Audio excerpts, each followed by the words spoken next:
নেপালের নতুন সংবিধান চায় জেন জি আন্দোলনকারীরা। তবে রক্তক্ষয়ী আন্দোলনের ভেতর থেকেই জন্ম নিয়েছে তরুণ প্রজন্মের নতুন আশা। তারা চায় অন্তর্বর্তীকাল শেষে স্বাধীন, সুষ্ঠু এবং সরাসরি জন অংশগ্রহণের ভিত্তিতে নতুন নির্বাচন, এছাড়া সরাসরি নির্বাচিত নির্বাহী নেতৃত্ব প্রতিষ্ঠা করা। গত 3 দশকে লুট হওয়া সম্পদের তদন্ত এবং অবৈধ সম্পদ রাষ্ট্রীয়করণ এবং শিক্ষা, স্বাস্থ্য, বিচার, নিরাপত্তা ও যোগাযোগ, এই 5 খাতে কাঠামোগত সংস্কার। নেপাল জেনজিদের আন্দোলনে প্রধানমন্ত্রী কেপি শর্মা ওলি পদত্যাগ করার পর জোরালো হচ্ছে রাজনৈতিক ও সামাজিক সংস্কারের দাবি। ঘুরে ধরা সমাজ বদলে আন্দোলনকারীরা চান নতুন সংবিধান। এর মাধ্যমে সংবিধান নতুন করে পুনর্লিখন, সরাসরি নির্বাহী নেতৃত্ব এবং গত 3 দশকে লুটপাটের তদন্ত সহ নানা দাবির।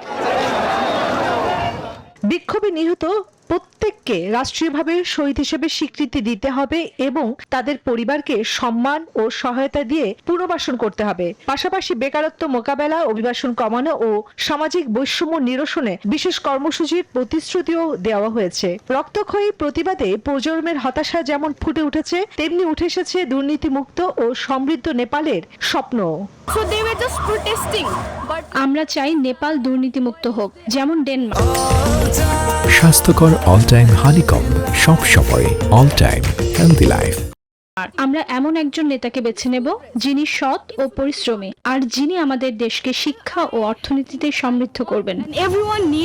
5 সেপ্টেম্বর সোশ্যাল মিডিয়ায় নিষেধাজ্ঞার বিরুদ্ধে কেবল তারা প্রতিবাদ করছিল, কিন্তু সরকার সহিংসতা শুরু করে। তবে মানুষ সম্পত্তি ভাঙচুর করেছে, যা করা উচিত হয়নি। স্কুল ইউনিফর্ম পরা শিশুদেরও গুলি করা হয়েছে। এটা হওয়া উচিত হয়নি। মানুষ সম্পত্তি ভাঙচুর করেছে, যা করা উচিত নয়। তবে সবকিছুই ভালো উদ্দেশ্যে করা হয়েছে। Interim government for now. কাঠমান্ডুর প্রধান জেলা কর্মকর্তার কাছ থেকে অনুমতি পাওয়ার পর তারা শান্তিপূর্ণভাবে বিক্ষোভ করছিলেন, কিন্তু সরকারের দ্বারা তাদের উপর হামলা চালানো হয়, যার ফলে সহিংসতা দেখা দেয়। First thing is ভবিষ্যতে দুর্নীতি রোধ করতে তরুণদের বিদেশ যাওয়া বন্ধ করা উচিত।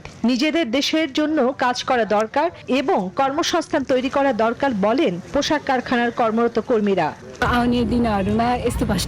হাজার হাজার তরুণ যাতে বিদেশ যেতে বাধ্য না হয়, বরং নেপালি কর্মসংস্থান খুঁজে পায়, ভবিষ্যতে যেন আরো দুর্নীতি না হয়।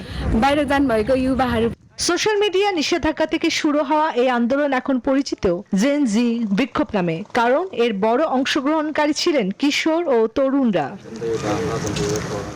চন্দ্রানী চন্দ্রা, নিউজ 24।